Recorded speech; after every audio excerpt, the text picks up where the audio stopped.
Hey scrappy people, it's Traci Reed here today, and we are starting off in Photoshop. I know that I don't do a lot of hybrid work over here, but I'm wanting to change that in 2020. So we are starting in Photoshop because today I'm going to be doing a hybrid layout. You can see here I have my photos all picked out and set in the standard 9x12 grid, and I have the collection called Gamer by Meagan's Creations from sweetshoppedesigns.com open on the side here. And I have two spots for journaling cards, so that's what I'm pulling in first because it's always easiest to pick out your journaling cards first. And then I'm going to, just like I do in regular scrapbooking, I'm going to use papers and cards and things like that to create some backgrounds for these photos. So what I'm going to do actually is I'm going to do this fully hybrid. So what I'm trying to do here is build a layout using digital embellishments, and then I'm going to print it piece by piece and recreate it in person. So right now I'm just choosing papers and I'm clipping them to the background cards to create them as 3x4s. And then in order to clip them to those cards, you just put the paper right above the actual black card layer, and then you put your cursor in between the two layers on the layers palette and hold down Alt or Option, and it'll give you an option to clip them. I'm resizing this paper because I really want those hearts to show, and they were rather large on the paper themselves. So the beauty of digital is that you can resize the papers so the patterns are whatever size you want them to be. So I wanted them to be smaller, so I resized it smaller. I also resized that sunburst paper up there to be a 4x6. Normally I don't like distorting patterns, but with sunburst it's not really a big deal because the pattern is changeable in that way. So now I'm creating layer mats or photo mats by drawing a circle with my a square with my rectangular marquee tool that is just slightly larger than the photo itself, and then dragging in papers just like I did with the cards. So I created a square with my square marquee tool, and then I just hit Command or Control J to create a new layer from the paper in that selection. So I just created a new layer from the blue I had already chosen below, and then I just used that blue layer as a clipping mask. I know that this is going fast, and if you don't have Photoshop experience, then that is kind of rough, and I apologize for that. But you can watch this a few times to see what I'm doing. And get a handle on how it all works, because once you really understand the ins and outs of the program, what I'm doing here is just really basic work, and it's super easy to do pretty quickly and recreate this sort of process in your own scrapbooking. I'm doing the same thing I did before with the first photo mat, and I'm creating another one for these photos, and I just drew that one slightly larger than the photos with my rectangular marquee tool and made it go all the way to the edge of the 4x6 card, so I'd have a little bit extra green on the outside of those photos. And then I'm going to repeat the process one more time with this tool, with this card, slightly larger than the photo, and Command J to create a new layer from that selection. Then I just clip the red. So now I have all of my photos, photo mats, and cards ready to go. I'm going to move this one back down so that it's not, I am adjusting the layer that I created because it was a little bit too tall. So I'm deleting some of the red just because I want it to be even all the way around. Okay, now I'm going to move it back down so it's not in the way. So I've got all of these ready to go, and now I can start adding my digital embellishments so that I can make this a little bit more interesting. So when you're hybrid scrapbooking, there is an upside and a downside to digital embellishments. One, you have to think of them like stickers. So even though they're super dimensional in Photoshop and in your files, when you print them, they're definitely going to be flat.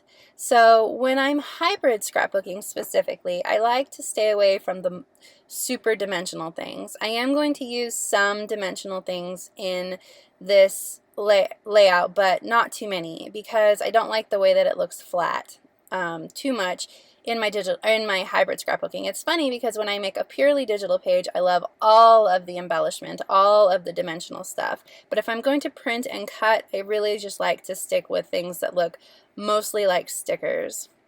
I'm using the paint that is included in this collection, and I'm creating a little bit of more excitement on the background of this card, and I just used the paint and then duplicated the exact same paint, and I made it peek out the top of the left hand side and the bottom of the right hand side, and I just think it adds a little bit more fun. I'm not a huge mixed media person in my regular scrapbooking, but in my digital scrapbooking and my hybrid scrapbooking, I like to add that little extra paint. Now, because I added the paint over both the green and the stripe layer, what I'm going to end up having to do is I'm going to have to print the card all together with the paint. So that green photo mat will actually get flattened onto the card, and it won't be its own separate layer when I print it. I love this little HP sticker for the photo of my mom and her husband, so I'm just using it like I would a heart. A little heart title down there at the bottom. I added that player 1 and player 2, and I am going to be printing these all out on their own layers and then recreating this in real life. So I'm just kind of keeping a mind towards what do I actually want to cut out. Like, is this going to be worth cutting out? So a lot of the things that I choose have straight edges and won't be hard to cut out. I could, and I will be creating a tutorial on this in the next week. I could use my silhouette to cut all this out, but I didn't plan it that way. So when I end up creating my print file, I don't have enough room for silhouette registration marks, and at that point I had already printed it and I was just too lazy to go back and do it. But if I was using my silhouette to print and cut things, then I could have picked whatever I wanted and the silhouette would have cut it out for me and I wouldn't have had to worry about it. But right now I am keeping a mind towards fussy cutting, so easy to cut out things. I'm creating like little embellishment clusters on these photos. There's Karsten's in the background of that photo of Joe, and he's not looking, so I just kind of wanted to cover him up to focus on Joe. Now this is the most complicated thing that I'm going to print out and cut. I really love these titles that are included in the collection, so I wanted to include at least one, and so I just put it at the bottom of that photo. And then what I'm going to do is I'm actually going to incorporate real life embellishments too. So I'm not going to overly decorate this layout in Photoshop. I'm going to leave room for puffy stickers and things like that for when I go and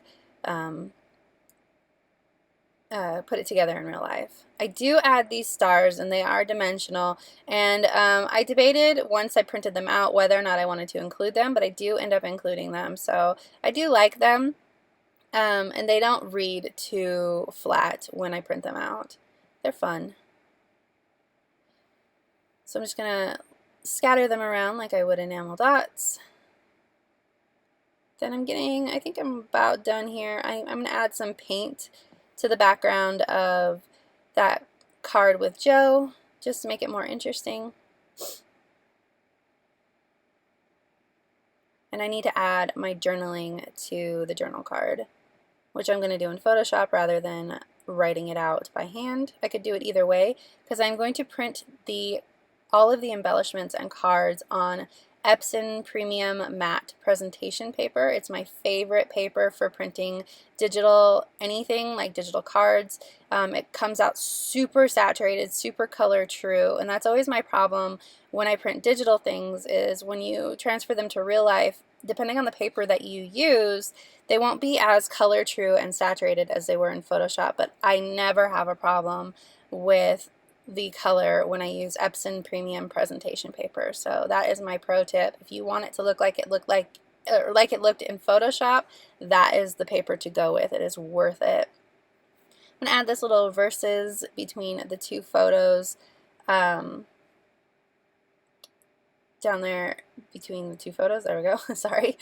And I got to make it a little bit smaller so this doesn't cover up Finn's head. And then that is all of the embellishment that I'm going to do in Photoshop. And I'm going to show you how to set up your cut files or your print files really quickly and easily. What am I doing here? Oh.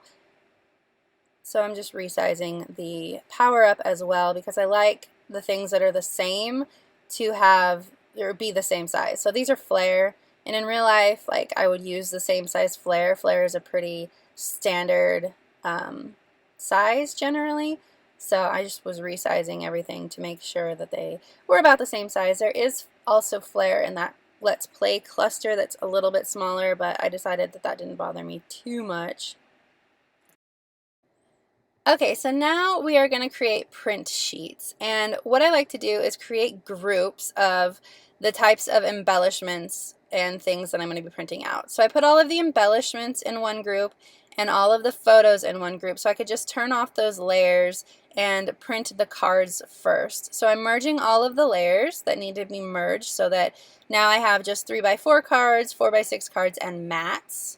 And I'm creating an 8.5 by 11 sheet of paper canvas, and I know from experience from creating print sheets that you can fit 6 3x4s on one 8.5 by 11 print sheet. So I'm going to pull over all of my 3x4s and I'm going to align them so that I can print them. I only have 5 3x4s, but I also have this red photo mat, so I'm going to add that to the page as well. Now that I have them all aligned, I'm just going to rotate them 90 degrees so that they fit on the paper and center them. And that is going to be my first cut sheet. Hello, center it. I don't know what I'm doing. Oh, the computer didn't like transforming. It was slow. So just center it on the sheet, and then I'm going to repeat the process again with the 4x6s and that extra photo mat. So I'm going to create a new layer, drag over the two 4x6s and that green photo mat. And then I'm also going to add some embellishments to this paper. I don't like wasting paper, so I like to put on as much as possible. I had two ideas in mind, though, when I was printing these, and if I had made the decision beforehand, I would have put all of the embellishments on this paper. But I thought maybe I would print some of the embellishments on transparency paper, so I create a whole nother cut sheet for that one because that's what I wanted to do, but then I end up printing them out on regular Epson Premium presentation paper anyway, so it was kind of a waste of paper, which bugs me, but lesson learned. So now I've turned on all of the layers for the embellishments, and I'm picking the sort of like sticker layers, word strip layers that I know I want printed on cardstock. And I'm aligning them so that they're easy to cut out. I could have added all of them at this point and just printed 2, but nope. So I'm going to delete those so that I don't reprint them again, and then I'm going to start working on the other sheets.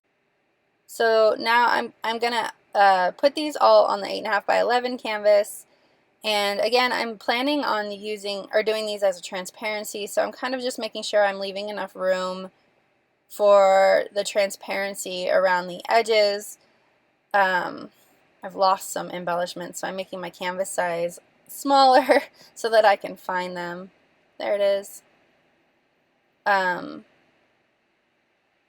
But I'm leaving this in here so that you can see that, like, even when I'm working in Photoshop, I have problems with decisions, but you can skip this process if you're going to print them all out on cardstock and just put them with those 4x6s. So I'm leaving enough room, again, so that I don't, so that I can almost like put them over the entire card like you would any other like 4x6 transparency. There we go, I lost the verses. The last cut sheet I need to make is for the photos. So I'm creating a 4x6 canvas, and I'm just going to drag all the photos over so that they print out on 4x6s. So I'm ungrouping the layers and then just going to align them all to the center so that I can just drag them all over and then just create a bunch of layers. So I have one extra, like 3 by whatever that is in the middle, 2.5 by 2.5. So it's going to print by its lonesome, but other than that I have 2 4x6s here. There's one. I'm just merging layers and then hiding them so I can use, or so I can see the 3x4s here to align them to create a 4x6. And then the very last one is Finn and Daddy right there in the center, which I always hate. I hate wasting paper, but it is what it is. Alright, so all of those cut sheets are ready. I can just send them to the printer now, and I'm going to actually switch over to live voicing for the moment so that you can see how they all printed before I start scrapbooking. Okay, so I've got everything printed now. You saw the process for all of that. And so these are the embellishments. I printed it on both cardstock and on acetate. And I'm not sure, like, I like it on acetate, but you always have that problem with the clear stickers where you can't really see it very well. So I'm not sure if I'm actually going to use any of these, unfortunately. So here are the cards and the photos, and this is where I started. So this is what was uninspiring me about this layout. First of all, I hate this picture of me, and I just included it in there to show that I was there, but the photos next to this have me in them, so I don't need to include that picture of me. Also, they printed really dark, so I reprinted them, the ones that I wanted to reprint, and I added this one of Joe instead of this photo of me. And then initially I had this one photo, and I decided to include both because I thought it was funny. And then I have this photo, and I made it smaller. So you can see how just changing things up, making things smaller, adding to, removing the photos that you just don't care about. And this is the back side of that layout of Joe breaking his arm. So it says that's not staying there, obviously. But anyway, just changing it up and reprinting things that are bugging you and resizing things so you have more room to play just really changes things up and makes things so much better. So first I'm going to cut everything out and reassemble it like it was in Photoshop, and then I'm going to come back and we're going to figure out the rest of the spread. So I'll be back. So in case you needed a refresher, this is what it looked like in Photoshop before I printed it out. And I'm going to be taking this base layout. I have a pocket layout that goes next to it, and I've already recreated and stuck down everything that I had in Photoshop, and now I'm working these 2 pages together to finish the whole spread. So I have these photos on the right hand side here, and I had 2 empty 4x6 vertical 4x6 slots. So I'm just taking my 3x4 cards and I'm layering them with some of the colors that are included on the other side of the layout. Luckily we were all wearing a lot of royal blue, so that worked out well. So I pulled in some yellow and some royal blue and some red from the other side, and I'm just creating some of my own cards with the 3x4 cards. Obviously 4x6 vertical cards are hard to come by. It's not an orientation that is seen as often, so just layer up your 3x4 cards, make them a little bit bigger. It helps to incorporate the color from the other side as well. Now I'm going through my embellishments that I have sitting on the side of my desk and just seeing if there's anything that I can add. Obviously that teal on the left hand side is not on the right hand side. So I'm kind of incorporating some more teal to make it work. It's like a cross between the bright blue and that green, so I thought it worked fine. I wish that I had a baby blue, but teal is more common in paper scrapbooking supplies, so I just had teal. So I think it works in the end, even though I'm incorporating a color that wasn't on the right hand side. But I'm also adding these big black word art things to pull in some of the darkness from the right hand side to the left hand side. I wanted to incorporate just like a neutral, so I added a lot of black to the embellishments that I chose when I was paper scrapbooking, because I felt like it's common with digital scrapbooking that there's just a ton of color, and I love a ton of color, and when I digitally scrapbook I use a ton of color. But when I paper scrapbook, I always feel like I need a little bit more of a neutral included. So that's why I included some of the heavier black things in this scrapbooking process, so that I had just a little bit more of a pop of neutral. Give your eye a place to rest. I am pulling up this high score and sticking the ticket underneath it. It didn't matter that it ripped because it was just going right back down where it was before. And then I add that good times right there as well. This is actually just about done. I'm going to add in, I thought maybe I would stamp, but I changed my mind because I had enough words. So I'm just going to add in some stars and some hearts just for a little bit of dimension, and I'm going to call it good. So I've got these Pink Fresh Studio stars that I'm just incorporating throughout. And then I put down some of the Pink Fresh Studio hearts as well. But then I find the Amy Tangerine hearts that are just a little bit brighter, a little bit more appropriate for the colors that I chose. So I end up pulling up these heart stickers and putting down Amy Tangerine ones instead because they were just a little brighter. But that is it for this layout. I know that digital can seem hard and go very fast in process videos like this. If you're interested in me doing more digital tutorials, more hybrid scrapbooking, let me know in the comment section below.